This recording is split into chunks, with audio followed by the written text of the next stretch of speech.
Hello to all my देसी viewer, कैसे हैं आप सभी लोग। मैं आशा कर रहा हूं आप सारे लोग बहुत ही ज़्यादा अच्छे होंगे। और इससे पहले का वीडियो आपने ज़रूर देखा होगा जो मैंने सऊदी मिरर सिटी पे बनाया था।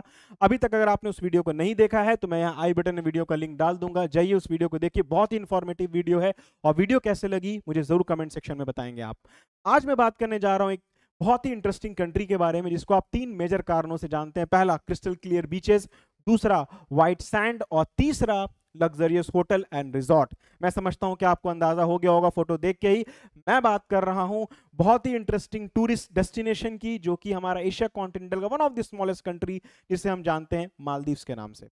बहुत ही छोटा सा कंट्री है जिसकी डिस्टेंस लगभग, अगर मैं बात करूं तो दिल्ली से लगभग इसका डिस्टेंस आपको 2800 किलोमीटर है।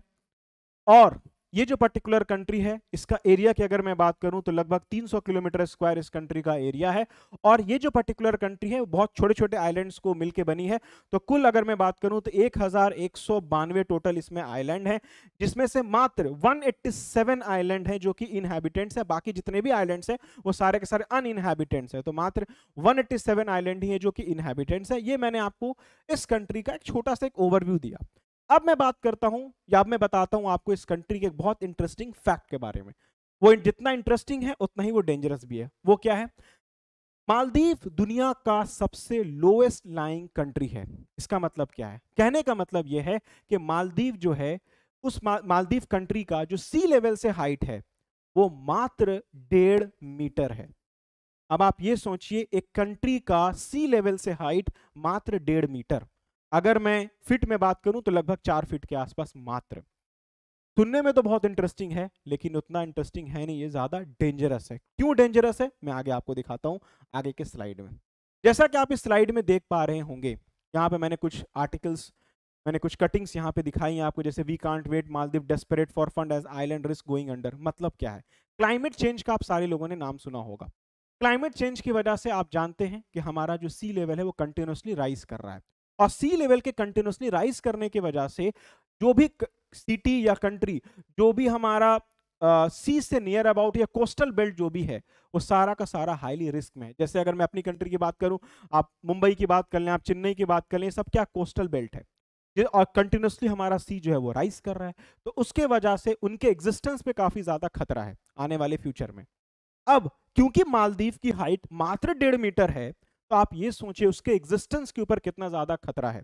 बहुत सी स्टडी ये बोलती है कि साल 2050 तक 80% मालदीव जो है पानी में डूब जाएगा। बहुत सी स्टडी ये बोलती है कि साल 2100 तक पूरा मालदीव जो है वो पानी के अंदर डूब जाएगा। अब इन चीजों को कैसे टैकल किया जाए, वहां की गवर्नमेंट के लिए ये एक बहुत बड़ा चैलेंजिंग टास्क है। अब इसी चीज को ध्यान में रखते हुए, इस प्रॉब्लम को ध्यान में रखते हुए, मालदीव गवर्नमेंट एक बहुत अच्छा इनिशिएटिव आइडिया लेकर आई है। वो आइडिया क्या है?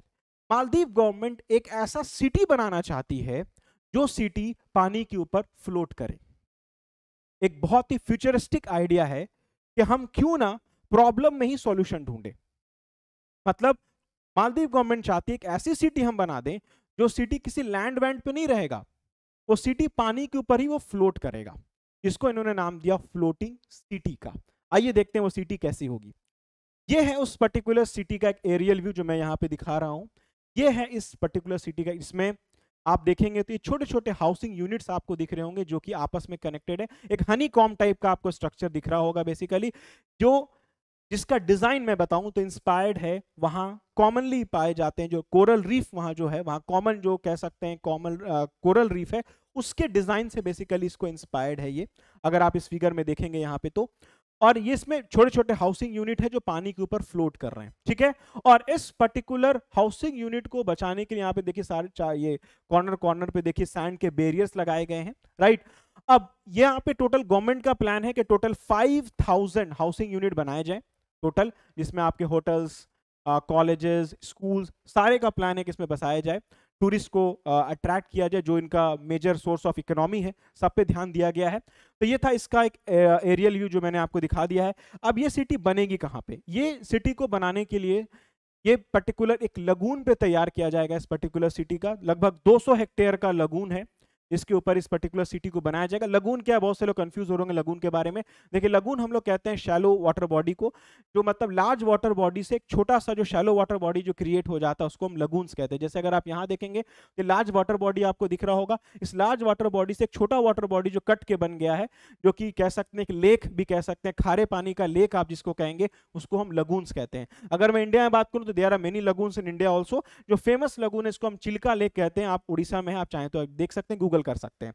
तो 200 हेक्टेयर का लगून है जिसके ऊपर इस पर्टिकुलर सिटी को बनाया जाएगा। और इस लगून का जो लोकेशन चुना गया है वो ऐसा चुना गया है कि जो कैपिटल सिटी है, जो मालदीव का कैपिटल सिटी माले या माले एयरपोर्ट जो कहेंगे, उससे लगभग 15 मिनट्स के ये डिस्टेंस पे होगा ये पर्टिकुलर लगून, जिसके ऊपर इस सिटी को तैयार किया जाएगा।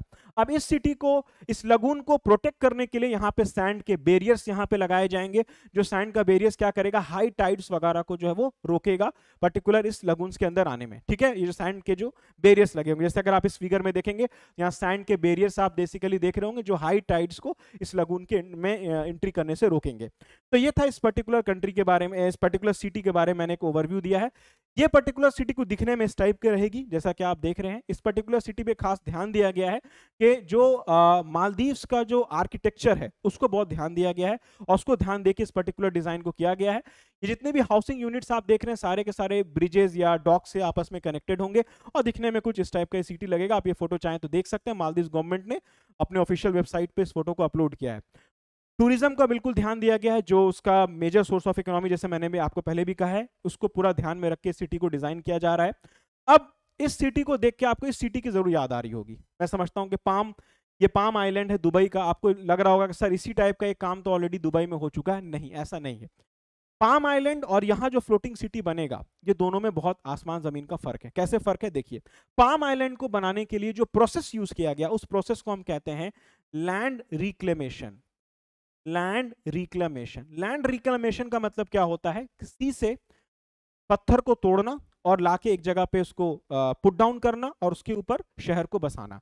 यहाँ पे वैसा कोई कॉन्सेप्ट नहीं है। यहाँ पे ऐसा नहीं है कि मालदीव गवर्नमेंट कहीं से पत्थर को तोड़ेगी, फिल करेगी और उसके ऊपर शहर को बसाएगी, ऐसा नहीं। मालदीव गवर्नमेंट का नाम ही फ्लोटिंग सिटी एक कॉन्सेप्ट है, मतलब वो सिटी पानी के ऊपर फ्लोट करेगी। तो आप डिफरेंस समझ गए होंगे कि दुबई में जो पाम आइलैंड है और यहाँ जो मालदीव में बनने जा रहा है, दोनों में बहुत ज्यादा डिफरेंस है। तो ये मैंने आपको एक छोटा सा एक ओवरव्यू दे दिया कि दोनों में क्या डिफरेंस है। अब इस पर्टिकुलर सिटी को बनाने के लिए गवर्नमेंट ने एक जो प्राइवेट फर्म के साथ टाई अप किया है, वो नीदरलैंड की एक बहुत ही फेमस कह सकते हैं कि फर्म है जो स्पेशलाइज्ड है इस टाइप के फ्लोटिंग यूनिट्स को बनाने के लिए, जिसका नाम है डच डॉकलैंड्स। ये बहुत ही फेमस है, नीदरलैंड की एक प्राइवेट फर्म है जो कि फेमस ही है प्राइवेट फ्लोटिंग यूनिट्स वगैरह बनाने के लिए। तो सरकार की का उम्मीद है कि 4 से 5 साल में इसको रेडी कर दिया जाए और 2023 जनवरी 2023 तक इसका काम भी जो स्टार्ट भी कर दिया जाएगा। और फर्स्ट फेज जो है टूरिस्ट को अट्रैक्ट करने के लिए अगस्त 2022 तक फर्स्ट फेज लगभग तैयार कर दिया जाएगा, ताकि एक टूरिस्ट को एक ओवरव्यू दे दिया जाए कि सिटी बनने के बाद कैसा दिखेगा। तो ये था, मैंने एक छोटा सा एक ओवरव्यू दे दिया आपको इस सिटी के बारे में। अब मुझे जरूर कमेंट करके बताएंगे। हाँ, बजट के बारे में अभी सरकार ने कोई डिस्क्लोज नहीं किया है कितना खर्चा आएगा, बस ईयर है कि प्रिडिक्टेड है कि 4 से 5 साल तक में इसको रेडी कर दिया जाएगा। तो मुझे जरूर कमेंट करके आप बताएंगे कैसा लगा आपको ये फ्यूचरिस्टिक सिटी, और क्या लगता है कि क्या ये आइडिया क्लाइमेट चेंज को टैकल कर सकता है कि नहीं कर सकता है। मुझे जरूर कमेंट सेक्शन में आप बताएंगे। और वीडियो कैसे लगी do let me know in comment section. अब इसी नोट के साथ इस वीडियो को हम ओवर करते हैं। Thank you so much for watching this video. Stay tuned on Desi masters. Hope to see you again. Thank you so much. Tata, bye bye.